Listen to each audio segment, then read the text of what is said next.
Today we're going to look at SD 46.14 Virahachani Sutta, the discourse to the Virahachani lady. S35.133. The theme is the proper way to teach the Dharma.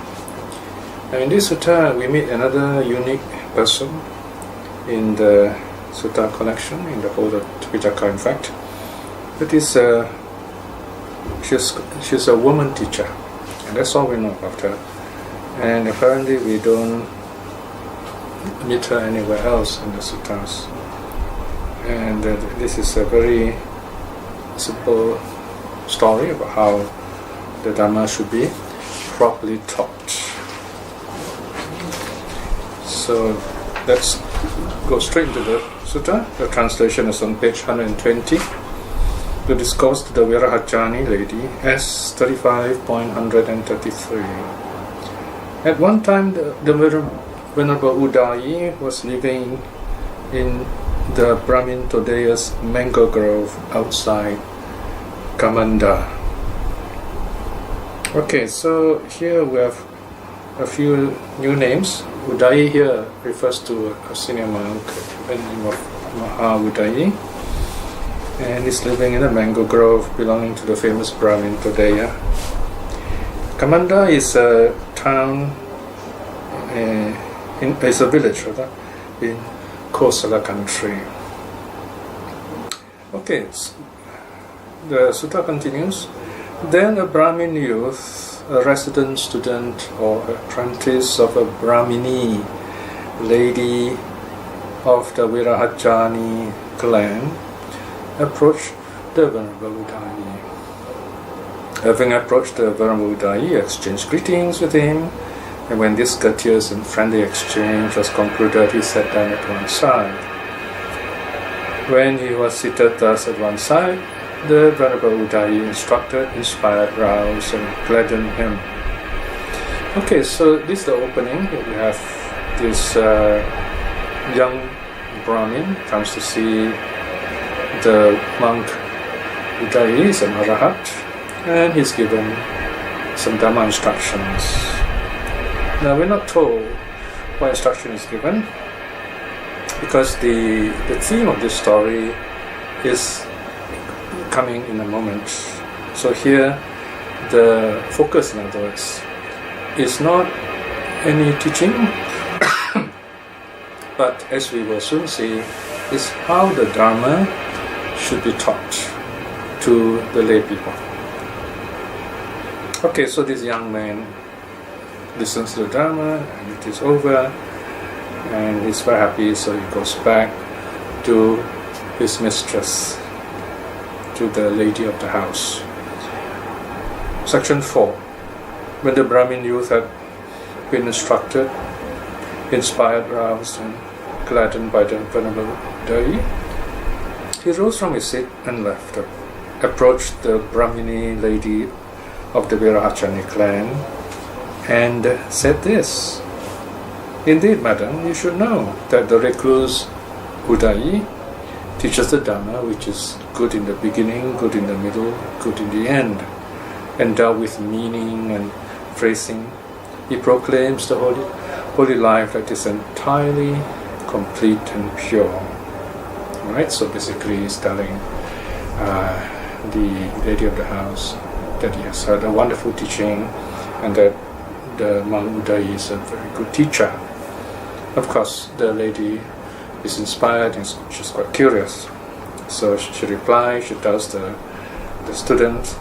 So notice here, I say student. So this lady, the Virahachani lady, we do not know her name. It's just called Virahachani lady. The Virahachani probably is a clan. The lady of the Virahachani clan, a Brahmini lady. So she tells the student, "That's wonderful, right? Why don't you invite this monk over?" Okay? So, section 5. In that case, young Brahmin, Manavaka, invite the recluse Udayi in my name for a meal at dawn tomorrow. So this is a usual kind of situation. Normally the host or the lay person, the one who wants to hear the Dharma, will invite the monk for a meal, usually early the next morning. One reason why this is done early in the morning is because it's a great way to start the day by giving alms to a monk or some monks early in the morning. Early morning meaning just before dawn the monks come, and then after that the food is ready, then the monks start eating, and then when it's finished the lay people will go back to their work. Alright, so the lady says, in that case, young Brahmin, invite the recluse Udayi in my name for a meal at dawn tomorrow. Yes, madam, the Brahmin youth replied in essence to the Brahmini lady of the Virachani clan. So he approaches the Venerable Udayi and invites him, and the Venerable Udayi consents by his silence. And then when night had passed, early at dawn, the Venerable Udayi dressed himself and taking rope and bow, approached the Brahmini lady of the Virachani clan. When he arrived, he sat down on the seat that had been prepared. Then the Brahmin lady, or Brahmini lady rather,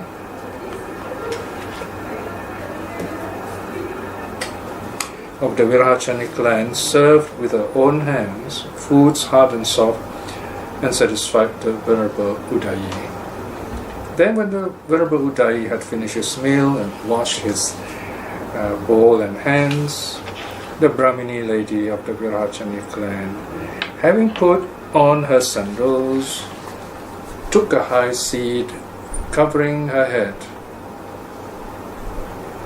said this to the Venerable Udayi: speak on the teaching of the recluse. Having said, there will be the time for that, sister, the Venerable Udayi rose from his seat and left. So this is the key passage we need to observe, we need to study a little deeper. After the meal is over, after the Venerable Udayi has finished eating, normally the monk would give a teaching. Now what's interesting here is this lady, to put it very simply, broke protocol. She put on her sandals, sat on a high seat, and covered her head. In other words, she's behaving just like any worldly person, someone not ready for listening to the Dharma. And not only that, she doesn't speak properly to the monk. She simply says, it's recorded in Pali, Bhana Samana Dhamma. You have the verb and the subject, the object. Sorry, there is no subject. There is no person address here. Speak on the teaching of the recluse. Right? I mean, it's quite rude in a sense. Okay. Now the point is, why do we have all this protocol? It is basically to show the preparation, readiness to listen to the Dharma. So the monk politely says, there will be the time for that, sister. Right? So in other words, this is not the time. It's not the proper time. And he leaves. Okay. So for the second time, the Brahmin youth, the resident student of the Lady Virachani, approached the Venerable Udayi. So now this event repeats itself. This young student again goes to see this monk, and then is very inspired, and then he gets invited again, and same thing happens. The lady did not properly invite the monk to speak. In other words, she was not ready. So again, the monk did not say anything. So then the lady asked,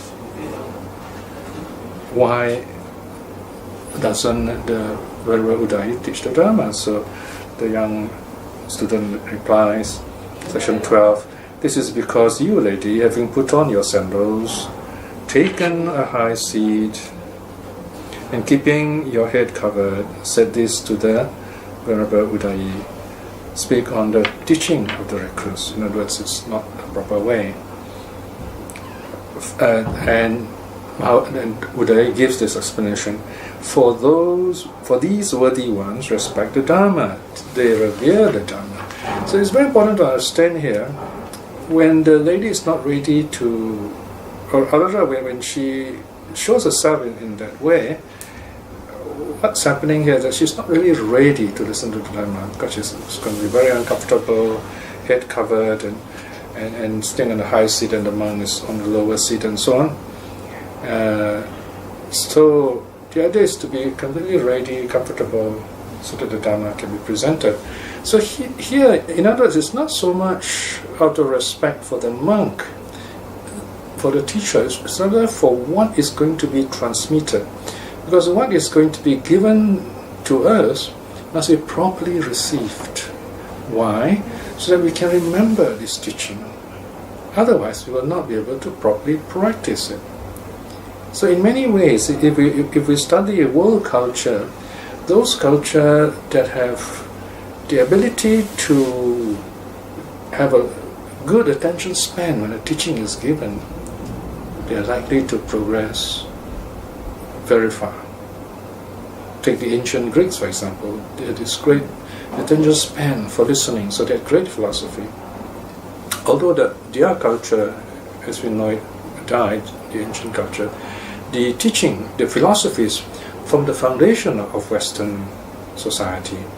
And today we see in Western education, the teachers and lecturers and professors are very strict about attention in class. If we really want to succeed, we must pay good attention.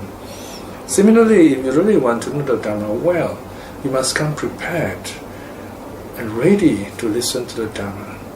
So for example, if we are really want to benefit from listening to the Dharma, we will sit right in front as comfortably near the teacher as possible.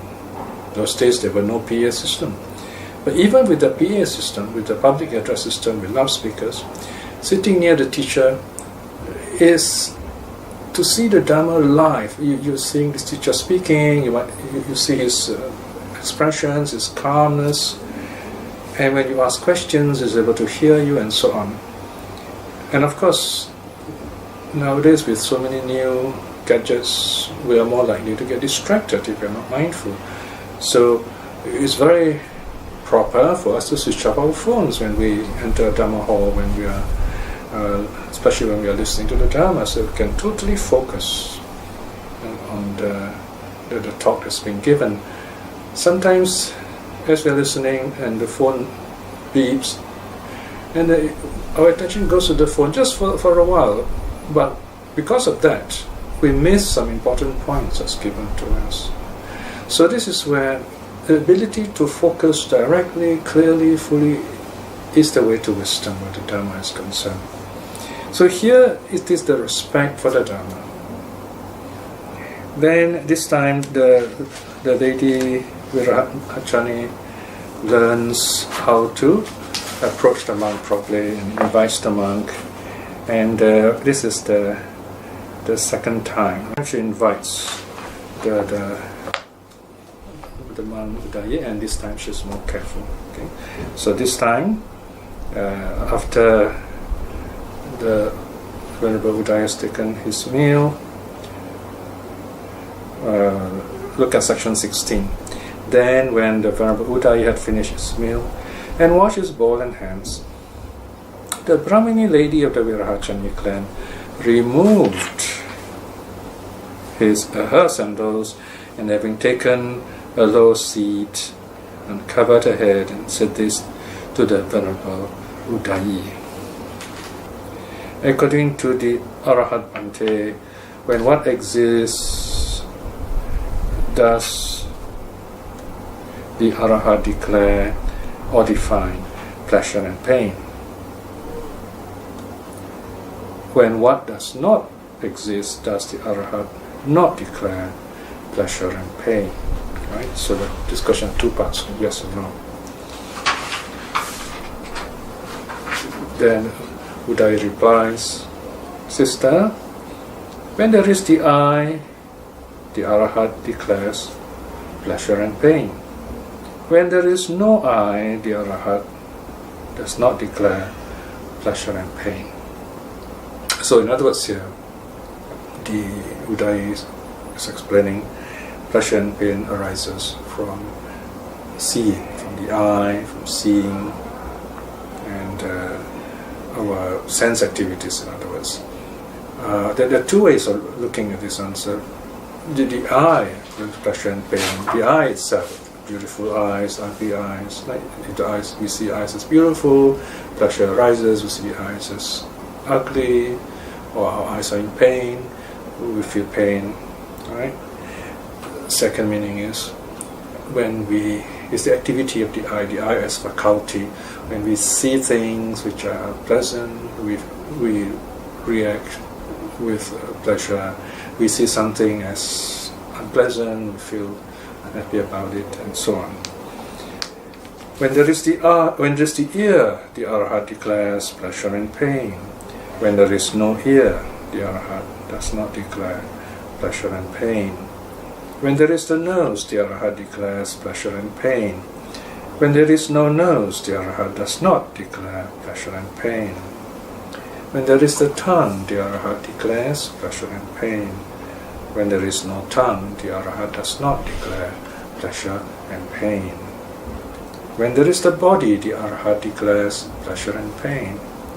When there is no body, the Arhat does not declare pleasure and pain. When there is the mind, the Arhat declares pleasure and pain. When there is no mind, the Arhat declares pleasure and pain. Alright, here you are. These are 6 teachings. You can call these iconic teachings. In other words, they're like a beautiful picture. They're like a program, like quotes.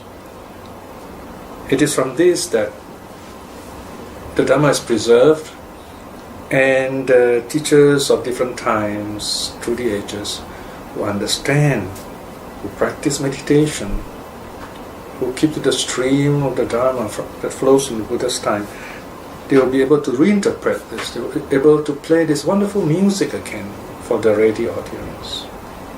So this is a special way of recording the Buddha's teaching, so that the essence is the essence of the meaning is preserved in the words. So we cannot take this teaching literally just as it is. It's not just a physical eye, the physical senses, or just the mind. We need to tease out the meaning, in other words. So what does it mean here, if you like? So here, in other words, where do pleasure and pain arise? Where do we feel pleasure and pain? They are found in the activity of the 6 senses: the eye, ear, nose, tongue, body, and mind. Of course, we can go on to talk about the details of how this the 6 senses work. Right? The basic triangle of experience. You have the eye, or the organ, the faculty, and then you have the object, the sense object, and then you have the sense consciousness. Eye, for example, eye, form, eye consciousness. When the 3 join together, they combine. You have feeling arising through seeing, right? And there is feeling. You have like, dislike. You have neutral feeling, and so on. From that, craving arises, and from craving and so on, you have suffering. Okay, so pleasure and pain arises through the eye, through perception, through how we see things, how we evaluate things. So when you understand the nature of the 5 aggregates, for example, you begin to understand what the Venerable Buddha is talking about. So these are very familiar teachings, in other words. Pleasure and pain arises through the 6 senses, through perception, through the workings of the 5 aggregates, and so on. So the lady listens to this, she's very happy, and she's a very intelligent lady. She herself is a teacher, she understands. So section 18, when this was spoken, the Brahmini lady of the Virahachani clan said this to the Venerable Udayi: Excellent Bhante,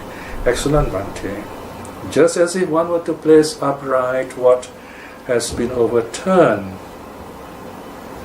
or were to reveal what was hidden, or to show the way to one who was lost, or were to hold up a lamp in the dark so that those with eyes could see forms. In the same way, in numerous ways, the Dharma has been made clear by the noble Udayi, Haya Udayi. Okay, so here's the special respectful term. What is interesting here is this formula itself. Look at the first line. It says, just as if one were to place upright what had been overturned.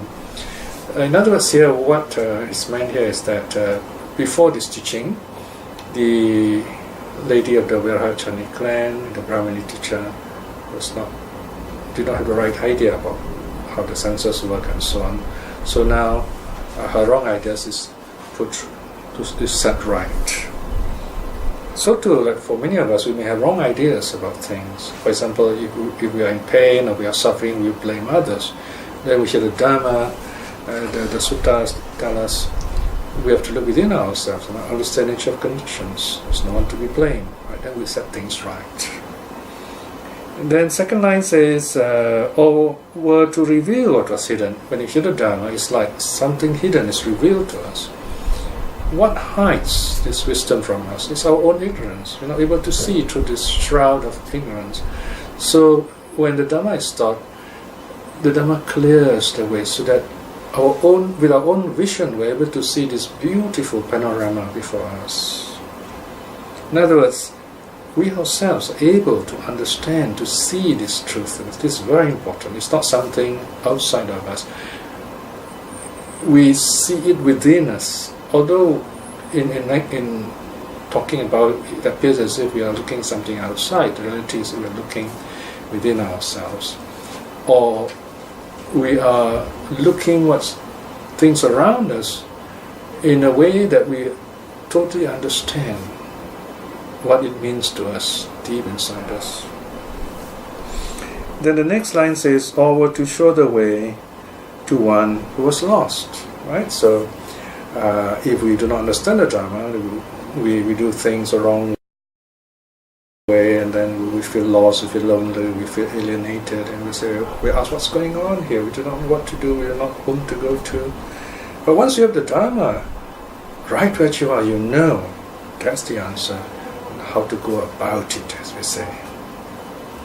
Then the next line, the last line says, or were to hold up a lamp in the dark. The Dhamma teacher is like someone who holds up a lamp in the dark so that those with eyes could see forms. Right? So this Dharma is like a lamp.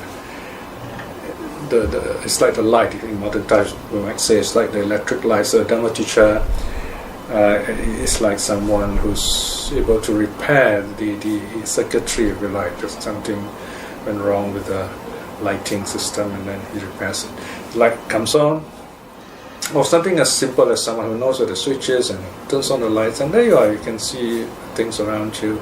You can move around. You can go on with the proper activities that you plan to do. So you're able to see things around you. This idea of seeing, knowing what to do so that you don't hurt yourself, and you go about happily. So in the same way, the Dharma has been taught in many ways, in 6 ways in this case. So the lady is very happy. She goes for refuge. She says, I, noble Udayi, go to the Blessed One as refuge, to the Dharma and to the community of monks. May the noble Udayi remember me as a laywoman who has gone for refuge from this day forth for life. Okay? So here again, notice she asks this monk to be her witness that she is now a follower of the Buddha. So in other words, she doesn't go for refuge to the monk, but she goes for refuge to the Dharma. Of course, sometimes we say to the Buddha, but even the Buddha say he has the Dharma well above him, in the Garava Sutta, for example. So here, although the last in the 3 jewels here, that the last of the jewels is the community of monks, this is a colloquial reference to the biggest group of Buddha's followers in those days. the direct followers. This is the monks.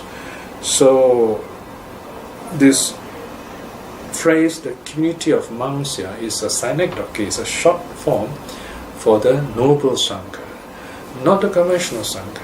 Okay? So in other words, whenever the Buddha teaches, you say monks, but this word monks represents everyone who's listening, even for us today. It's included in that collection. Imagine the Buddha is talking to this big assembly. You have monks, you have nuns, you have laymen, laywomen, but the Buddha says monks, right?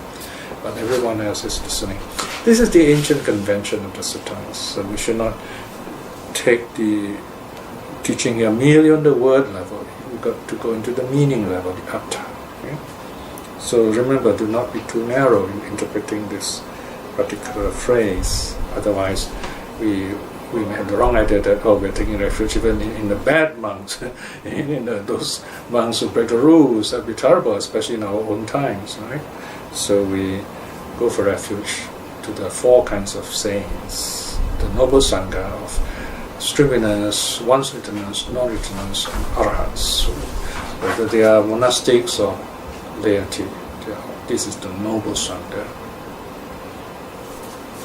So the teaching ends here, and once again, this sutta reminds us to respect the Dhamma. When we respect the Dhamma, we understand this Dhamma clearly. What does it mean to respect the Dhamma? Whenever we respect something or someone, we take it for what it is. We accept people as they are. We don't only respect all people. Why do we respect all people? All people are not as strong as we are. They need extra help. And yet they generally are wiser than we are, so we should be ready to learn from them. We should also respect the young, because the young are still not that strong and they still need some help. The young are playful, so we have to give them some space and so on. We have to respect ourselves, self-respect, because we are capable of becoming better people. So we should not feel bad just because we fail in something right now. It's just for the moment. So we have to respect ourselves, because we can grow, we can change, we can better ourselves. We got to respect the Dharma, for the Dharma to really work in full and benefit us. I mean, if we change the Dharma and we say, this is modern times, and we try to tweak this computer, we try to change the program, remove a word here, a line there, and the program won't work, the computer won't work. We must not change the Dharma. We are the ones who need to change. So in this sense, we need to go back to the Buddha's teaching. You will notice that after the Buddha has passed away, more and more people, the cleverer people especially, are going away from the Buddha with all their new ideas and so on, and then getting into a lot of trouble. And you can see today there's so much problems in the so-called organized religion. Buddhism is an organized religion. And those who really practice, they're sitting very calmly at peace with themselves. And these are the core people that we need to truly learn the Dhamma from. Of course, as Buddhists, we can have all kinds of activities. But at the heart of Buddhism, there must be the heart of stillness, the heart of clarity, of wisdom and compassion. With that, we close this study and with a short reflection. While the Dhamma is still with us, we must prepare ourselves to receive it, to look at it, to practice it, to let it into our lives, so that our lives are transformed for the better, and we understand what we are, how we are, and in that way to be happy and wise, and inspire others to see the Dhamma for themselves. Reflecting in this way is very good, wonderful good karma. By the power of such karma, may we be blessed with wisdom and courage to at least aspire to attain stream winning in this life itself. By this very same token, by the virtue of the three jewels, may all beings be well and happy. May all the people here be at peace with themselves. May our loved ones to be wise and kind, and may they be blessed with good health and prosperity. May those who have been kind to us and helpful to us, our teachers, be well and happy too. May those whom the Dharma have not touched, may those who are still seeking understanding in their own lives to find the Dharma in this life itself. May all beings be well and happy. Sadhu, sadhu, sadhu.